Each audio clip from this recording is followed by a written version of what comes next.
Всего пару месяцев назад у гармонистки и певицы Эльвиры Саламовой был сольный концерт. Талант девушки заметил друг семьи, композитор Борис Кукаев. Казалось бы, в этом нет ничего удивительного, ведь афиши на улицах города меняются чуть ли не каждый день. Но мало кто знает, сколько усилий приложила Эльвира, прежде чем выйти на сцену. Глядя на своих двоюродных сестер, Эльвира тоже захотела научиться играть на гармошке. Здесь ей пришлось столкнуться с серьезной преградой. В музыкальные школы детей с ограниченными возможностями не принимали, но Эльвире повезло.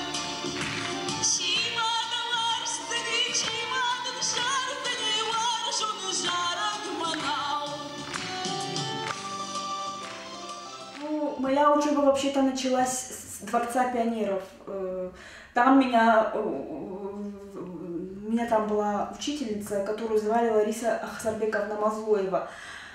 Я ей очень благодарна за то, что она научила меня азам астинской гармошки.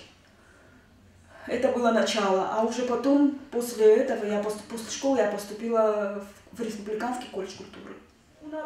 Нажимать на клавиши правой рукой не получалось, не хватало сил, а левой играть было гораздо проще. Тогда-то и появилась у Эльвиры идея перевернуть гармошку вверх ногами, чтобы поменять руки местами.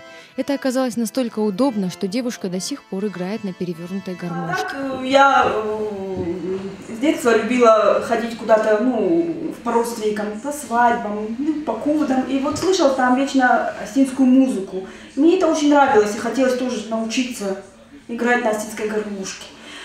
Я не знаю, не помню откуда у нас в доме была казань. Я даже не знаю, откуда у нас в семье никто не играл, ничего не делал. И была в доме казань. И в один момент я пришла с очередной свадьбы. И хотелось мне,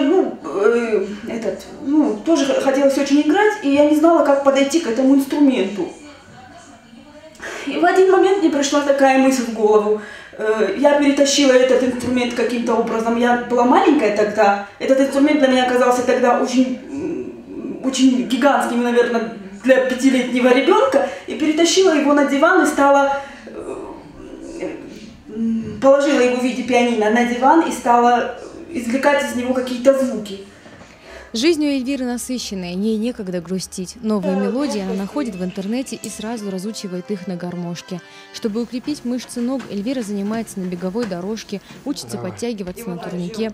А еще эта обаятельная девушка любит готовить и угощать гостей вкусным кофе. Она востребована. Если наша семья, не семья, а фамилия, они всегда приведи Эльвиру, чтобы она нам играла. Это уже хорошо.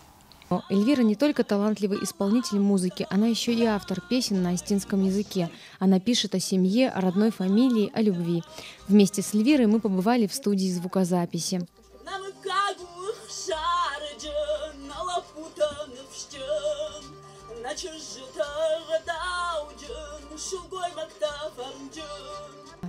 У Эльвиры Саламовой уже есть песня, записанная в студии, и она звучит по радио. Но мало кто знает автора и какой за всем этим самоотверженный труд.